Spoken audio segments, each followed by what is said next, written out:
Assalamu alaikum. Welcome to the Officers Way channel. Today the topic is unemployment concerns. So let's start. The ILO finding that labor market recovery from the impact of the COVID-19 pandemic in Pakistan, as in many other Asian and Pacific countries, lags considerably behind global levels in spite of job growth in informal sectors and manufacturing during the last 2 years must be cause of concern from policymakers. A new ILO report points out that there was a job growth in the Asia-Pacific region in 2021 and 2022, which was recovering from a 3.1 PC decrease in employment in 2020.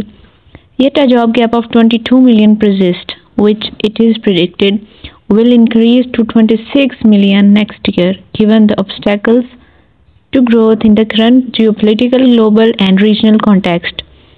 More worrying for Pakistan, thus, is the fact that the domestic job market is again taking a serious hit due to slowing growth on the back of a massive currency crisis and as well as the downward global economic spiral triggered by the Ukraine war and soaring energy and food prices. More job losses at a time when the labor market is yet to back to pre-COVID levels can be politically risky for the ruling alliance led by the PML-N and led to unrest going forward. It is needed. یہ ایک ادارہ ہے جس کا موقف ہے international labour organization. انہوں نے ایک رپورٹ شائع کی جس کے مطابق انہوں نے ایشینس اور پیسیفک ریجن کی جو کنٹریز ہیں ان کی اکنامک گروتھ، ان کی جاب گروتھ کے بارے میں بتایا. اب ایشین پیسیفک کنٹریز کون سی ہیں؟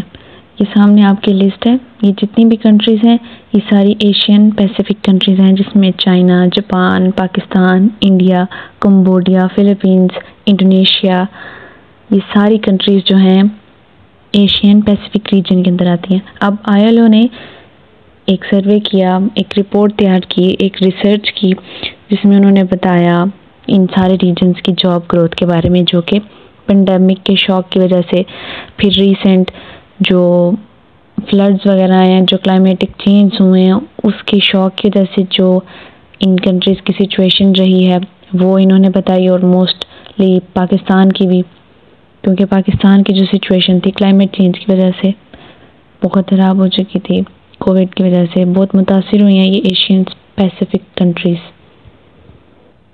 اب اس رپورٹ کے مطابق پاکستان کی جو ڈومیسٹک جاب مارکیٹ ہے وہ ایک دفعہ دوبارہ سے پوری طرح متاثر ہوئی ہے.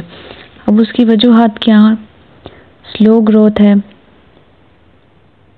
کرنسی کرائسس ہیں، اس کے بعد جو پاکستان میں سیلاب آیا، سیلاب کی وجہ سے ہماری اکانومی بہت زیادہ اثر پڑا.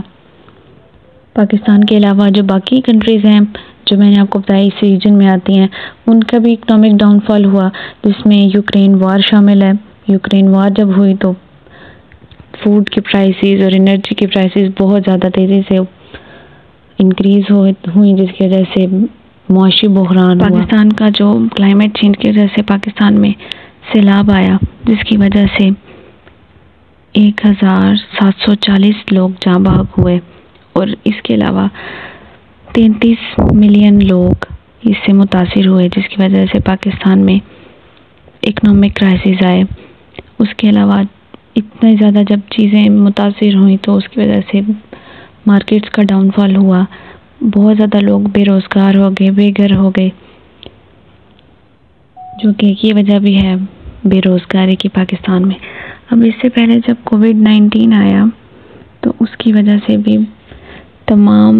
تمام ملکوں کی، ساری دنیا کی معاشی حالات بہت خراب ہو چکے تھے، کیونکہ سب چیزیں بند ہو گئی تھیں،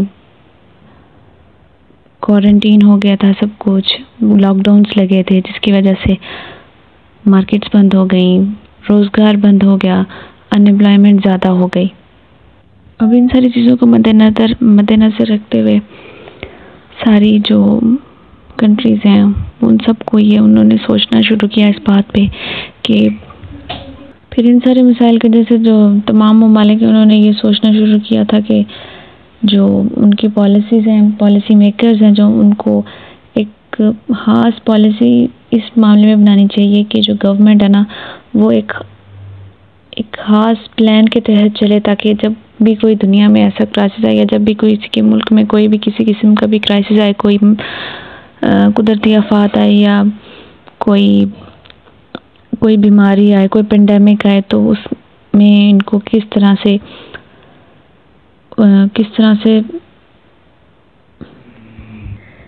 ہینڈل کرنا چاہیے، کس طرح سے ان معاملات کے ساتھ ڈیل کرنا چاہیے جس کی وجہ سے ان کی کنٹری میں جو کرائسس ہیں ان سے بچا جا سکے، اور کنٹری کی جو ہے اس میں ان امپلائمنٹ اور یا پھر اس کے ریلیٹڈ جتنے بھی مسائل ہیں ان کو کس طرح حل کیا جا سکے۔